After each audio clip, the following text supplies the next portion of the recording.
IPL mini ஏலம் நடைபெற்று வரக்கூடிய நிலையில் 25 கோடியே 20 லட்சம் ரூபாய்க்கு கேமரூன் ஏலம் போயிருக்கிறார். அந்த அண்மை செய்தியை பார்க்கிறோம். கேமரூன் கிரீனை ஏலத்தில் கொல்கத்தா நைட் ரைடர்ஸ் அணி எடுத்திருக்கிறது. விவரங்களோடு இணைந்திருக்கிறார் செய்தியாளர் சந்தானம். சந்தானம், மிகவும் எதிர்பார்க்கப்படக்கூடிய இந்த IPL தொடருக்கான மினி ஏலம் துவங்கி இருக்கிறது. யார் அதிக தொகைக்கு ஏலம் போவார்கள் எதிர்பார்க்கப்படுகிறது? தற்பொழுது என்ன நடந்து கொண்டிருக்கிறது? கார்த்திகா, 2026ஆம் ஆண்டுக்கான IPL மினி ஏலம் தற்போது அபுதாபியில தொடங்கியிருக்கிறது. அனைவரும் எதிர்பார்க்கப்பட்ட 2 வீரர்கள்ல கேமரூன் கிரீன், வெங்கடேஷ் ஐயர், அதே போன்று லியம் லிவிங்ஸ்டன், இந்த 3 வீரர்கள்ல 2 வீரர்கள் அதிக விலைக்கு போவார்கள் என எதிர்பார்க்கப்பட்டது. தற்போது முதல் சுற்றிலேயே கேமரூன் கிரீன் ஏலத்திற்கு வந்த நிலையில் 25.20 கோடி ரூபாய்க்கு கொல்கத்தா நைட் ரைடர்ஸ் அணி வாங்கியிருக்கிறது. IPL வரலாற்றில் அதிக தொகை கொடுத்து வாங்கப்பட்ட 3வது வீரராக கேமரூன் கிரீன் இடம்பெற்றிருக்கிறார். கொல்கத்தா அணி அவரை 25.20 கோடி ரூபாய் கொடுத்து வாங்கியிருக்கிறது. சென்னை அணி 25 கோடி ரூபாய் வரை அவரை வாங்க முயற்சி செய்தாலும் கொல்கத்தா அணி அவரை 25.20 கோடி ரூபாய்க்கு வாங்கியிருக்கிறது. அதே போன்று டேவிட் மில்லரை 2 கோடி கொடுத்து டெல்லி கேபிட்டல்ஸ் அணி வாங்கியிருக்கிறது.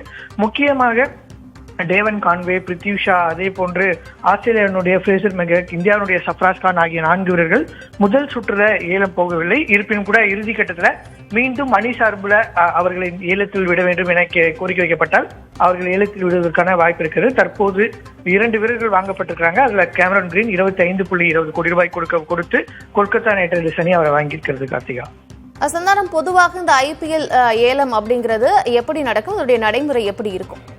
நிச்சயமா IPL பொறுத்த வரைக்கும் 3 ஆண்டுகளுக்கு ஒரு முறை மெகா ஏலமும் ஒவ்வொரு ஆண்டும் மினி ஏலம் என்பது நடைபெறும். மெகா ஏலத்தின் போது 4 வீரர்களை மட்டுமே அணியால் தக்க வைக்க முடியும். மினி ஏலத்தின் போது அணி தங்களுக்கு தேவையான வீரர்களை மட்டும் வெளியிட்டு வாங்கிக் கொள்ள முடியும். எனவே மினி ஏலத்தை பொறுத்த வரைக்கும் தற்போது 1390 வீரர்கள் பதிவு செய்திருந்தாங்க. அதுல 369 வீரர்கள் ஏல பட்டியலில் இடம்பெற்றிருக்கிறாங்க. ஒட்டுமொத்தமாகவே அணியினுடைய காலிடங்கள் பார்த்தீங்கன்னா 77 தான். எனவே அணிகளை பொறுத்த வரைக்கும் திட்டமிட்டு ஒரு சில வீரர்களை மட்டுமே வாங்குவதற்கான வாய்ப்பு இருக்கிறது. அந்த வகையில் கொல்கத்தா, சென்னை சூப்பர் கிங்ஸ் அணி 2 அணிகள் தான் கடந்த ஆண்டு IPL தொடரில் மோசமாக விளையாடின் காரணமாக பல்வேறு வீரர்களை வெளியே அனுப்பியிருந்தாங்க. அதன் காரணமாக அந்த 2 அணிகள் மட்டுமே அதிக தொகை கொடுத்து நிறைய வீரர்களை வாங்குவதற்கான வாய்ப்பு இருக்கிறது. கொல்கத்தா அணி 63 கோடி ரூபாயும், சென்னை சூப்பர் கிங்ஸ் அணி கிட்ட 43 கோடி ரூபாய் ஏலத்தில் செலவிடுவதற்காக இருக்கிறது. எனவே ஒட்டுமொத்தமாக அணிகளுக்கு வீரர்களை வாங்குவதற்காக 115 கோடி ரூபாய் வழங்கப்படும். ஏற்கனவே வீரர்களை மெகா ஏலத்தின் போது கடந்த ஆண்டே வாங்கியிருந்த நேரத்தில் தற்போது வெளியிட்ட ஒவ்வொரு அணியும் கடந்த ஆண்டு IPL தொடரினுடைய செயல்பாடுகள் குறித்து வெளியிட்ட வீரர்களை மட்டும் தற்போது காலியாக உள்ள இடங்களை நிரப்புவதற்கான மினி ஏலம் தான் தற்போது நடைபெற்று வருகிறது. இந்த மினி ஏலத்தை பொறுத்த வரைக்கும் கேமரூன் கிரீன், வெங்கடேஷ் ஐயர், அதே போன்று லியம் லிவிங்ஸ்டன், இலங்கை அணியினுடைய வேகப்பந்து வீச்சாளர் பத்திரானா உள்ளிட்ட வீரர்கள் அதிக தொகைக்கும், அதே போன்று இந்திய அணியை பொறுத்த வரைக்கும் ஸ்பின்னர்களாக கொடுக்க ரவி பிஷ்னாய் அதிக தொகைக்கும் செல்வதற்கான வாய்ப்பு இருக்கிறது. கார்த்திகா, சந்தானம், ஒவ்வொரு அணியும் இந்த மெகா ஏலம் போக இந்த மினி ஏலத்தில் எவ்வளவு பணம் இருக்கிறதோ அதற்கேற்றபடியாக வீரர்களை தேர்ந்தெடுத்துக் கொள்வார்கள், அப்படித்தான் இல்லையா? அப்படி இருக்கும்போது ஒவ்வொரு அணிகிட்டமும் இப்போதைக்கு இருக்கக்கூடிய வேலட் மணியாக எவ்வளவு இருக்கும்? நிச்சயமா அணியும் அவங்களுக்கு தேவையான வீரர்களை கடந்த ஆண்டே 115 கோடி ரூபாய் கடந்த ஆண்டே ஒவ்வொரு அணியும் செலவிட்டு இருந்தாங்க. அந்த செயல்பாடுகளை குறித்து அதன் பின்பு வீரர்களை அவர்கள் வெளியிட்டிருந்தாங்க. அதிகபட்சமா பார்த்தோன்னா கொல்கத்தா அணியிடம் தான் 45 கொல்கத்தா அணி கிட்ட தான் 63 கோடி ரூபாய் இருக்கு. சென்னை அணியை பொறுத்த வரைக்கும் 43 கோடி ரூபாயும், அதே போன்று லக்னோ அணி கிட்ட 26 கோடி ரூபாயும், பெங்களூரு மற்றும் ராஜஸ்தான் அணிகள் கிட்ட 16 கோடி ரூபாயும், குறைந்தபட்சமாக மும்பை இந்தியன்ஸ் அணிகிட்ட பார்த்தீங்கன்னா 2.20 லட்சம் மட்டும். அவங்க நிறைய வீரர்களை வெளியிடவில்லை.